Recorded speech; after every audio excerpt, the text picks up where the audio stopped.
అసలు రక్త సంబంధాల గురించి, అక్క చెల్లెల గురించి మీకేం తెలుసు? మీకు అక్క చెల్లెలు అంటే ఒక భూత పదం మాత్రమే.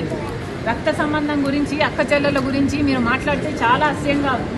రక్త సంబంధం గురించి ఏమిటో నన్ను అడగండి, నేను చెప్తా.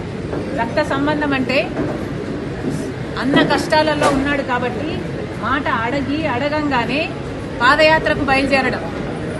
నా బిడ్డలను కాదనుకున్నా, నా భర్తను కాదనుకున్నా, ఒక్కటి కూడా ప్రతిఫలం ఆశించకుండా 3000 ఎన్నో కిలోమీటర్లు పాదయాత్ర చేసిన దాన్ని నేను మండుటి ఎండలో.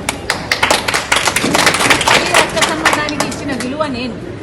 రక్త సంబంధం కోసం ఏ కార్యక్రమం చేయమంటే ఆ కార్యక్రమం. సమైక్యాంధ్ర కోసం తిరిగాను, బాయ్ బాయ్ బాబు క్యాంపెయిన్ చేశాను, మీరు ఏది చేయమంటే అది చేశాను.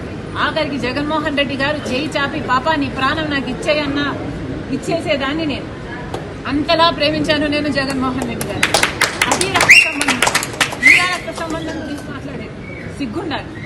అసలు ఏ రోజైతే మీరు తల్లిని చెల్లిని కాదనుకున్నారో, వేరు చేసుకున్నారో, ఆ రోజే మీరు మనుషుల కింద మీ జాబితాలోకి, మీరు మనిషి జాబితాలోకి రావడం మీరు మానేశారు.